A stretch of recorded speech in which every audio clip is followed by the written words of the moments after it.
Malachi chapter 3. I will send my messenger, who will prepare the way before me. Then suddenly the Lord you are seeking will come to his temple. The messenger of the covenant whom you desire will come, says the Lord Almighty. But who can endure the day of his coming? Who can stand when he appears? For he will be like a refiner's fire or a launderer's soap.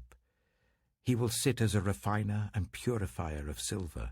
He will purify the Levites and refine them like gold and silver. Then the Lord will have men who will bring offerings in righteousness, and the offerings of Judah and Jerusalem will be acceptable to the Lord, as in days gone by, as in former years. So I will come to put you on trial. I will be quick to testify against sorcerers, adulterers, and perjurers, against those who defraud laborers of their wages, who oppress the widows and the fatherless, and deprive the foreigners among you of justice. But do not fear me, says the Lord Almighty. I, the Lord, do not change. So you, the descendants of Jacob, are not destroyed. Ever since the time of your ancestors you have turned away from my decrees and have not kept them. Return to me, and I will return to you, says the Lord Almighty. But you ask, how are we to return? Will a mere mortal rob God? Yet you rob me. But you ask, how are we robbing you? In tithes and offerings. You are under a curse, your whole nation, because you are robbing me. Bring the whole tithe into the storehouse, that there may be food in my house.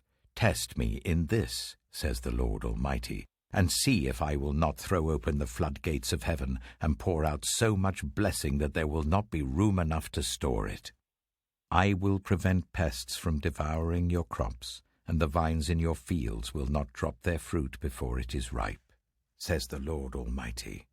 Then all the nations will call you blessed, for yours will be a delightful land, says the Lord Almighty. You have spoken arrogantly against me, says the Lord. Yet you ask, what have we said against you? You have said, it is futile to serve God. What do we gain by carrying out his requirements and going about like mourners before the Lord Almighty? But now we call the arrogant blessed. Certainly evildoers prosper, and even when they put God to the test, they get away with it. Then those who feared the Lord talked with each other, and the Lord listened and heard. A scroll of remembrance was written in his presence concerning those who feared the Lord and honored his name. On the day when I act, says the Lord Almighty, they will be my treasured possession. I will spare them just as a father has compassion and spares his son who serves him. And you will again see the distinction between the righteous and the wicked, between those who serve God and those who do not.